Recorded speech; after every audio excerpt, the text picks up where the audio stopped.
It's the Agribusiness Report. I'm Tony St. James. We're joined today by Danielle Beck. Danielle's with National Cattlemen's Beef Association. It's great to see you. It's always a pleasure, Tony. Okay, so DC in July. We talk about how hot DC can be, but really, when we talk about heat in DC in July, it's really around Congress because there is a lot of activity going on, but is this activity that amounts to anything at the end of the day? Yeah, it's truly amazing. It is particularly swampy here in Washington, D.C. right now, not just in terms of the temperature, but also everything I think that's happening on Capitol Hill. You know, it's amazing to see a process in which there can be so much happening and then also nothing happening all at once.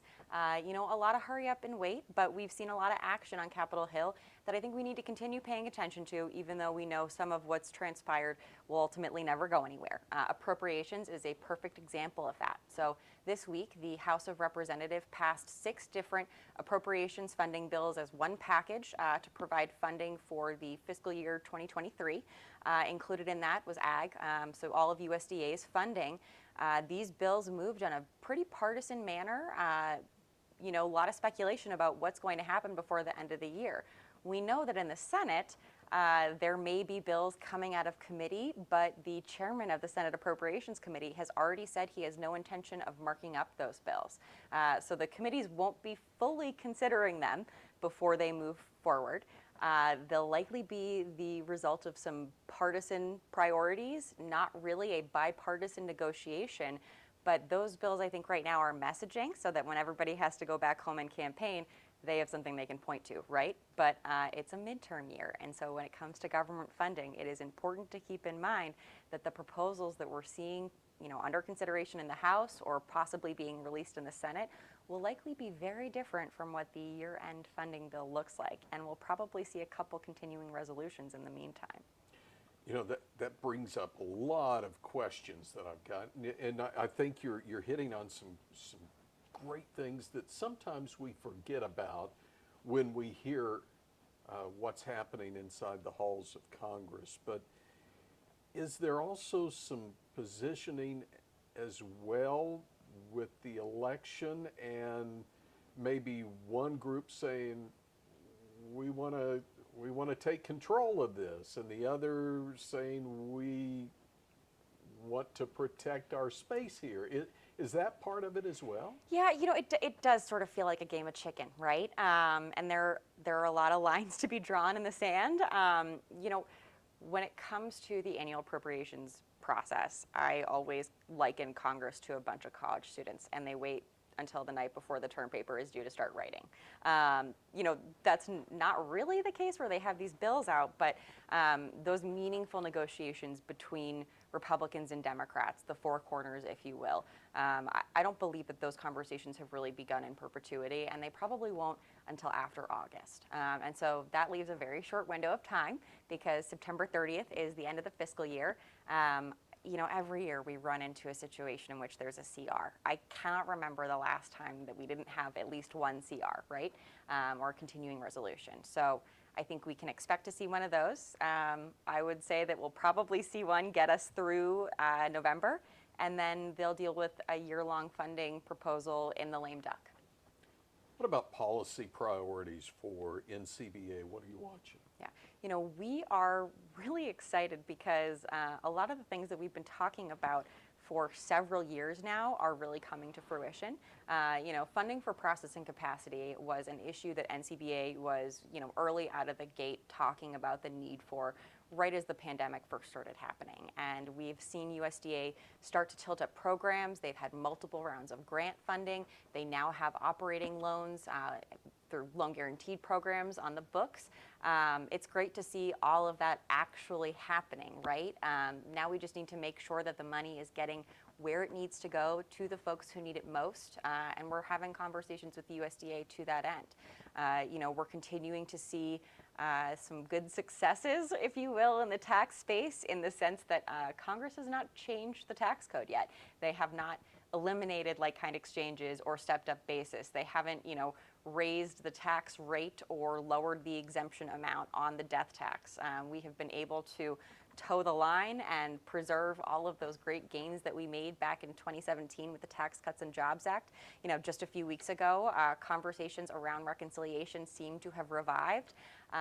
The NIT, or the net interest investment tax, and then, you know, the business loss provisions that our producers rely so much on were two of the revenue raisers they had talked about. More recently, reconciliation seems to have fallen apart again. I'm going to knock on wood because you never know in DC.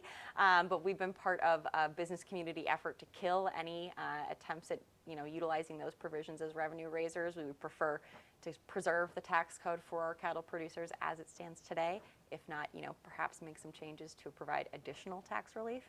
But you know, you never know in DC, right? It's a lot of hurry up and wait. So that's another one of our big wins. And then we're continuing to toe the line and get everything in a row, our ducks in order for what I think promises to be a very lively Farm Bill season. We talk about the funding mechanisms in Congress. It's no secret we spend a lot of money.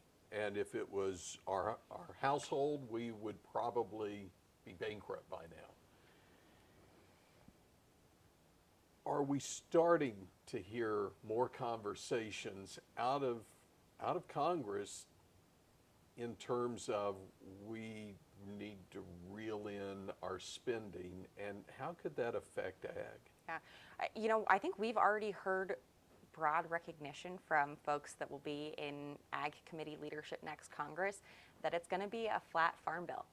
You know, there really isn't any new money to be spent, and so we're going to have a certain amount of money to work with, and we're going to have to figure out, you know, what gets cut if there are increases elsewhere. You know, we have a lot of education to do, and honestly, the dynamics moving into this farm bill remind me a lot of those back in, you know, 2012. You know, the 2008 Farm Bill was set to expire in 2012, but it never made it there until 2014. My first Farm Bill was that process. I worked for a member who we marked up a Farm Bill in committee, moved out of committee, it never went to the floor. And that was because of all the political dynamics happening with the, you know, advent of the Tea Party and a new wave of fiscal conservatives. You know, folks in leadership had their work cut out for them. There were a lot of conversations relative to spending, what is and is not a good idea. They split the Farm Bill in two, you know, into a nutrition versus ag set of priorities for the first time ever.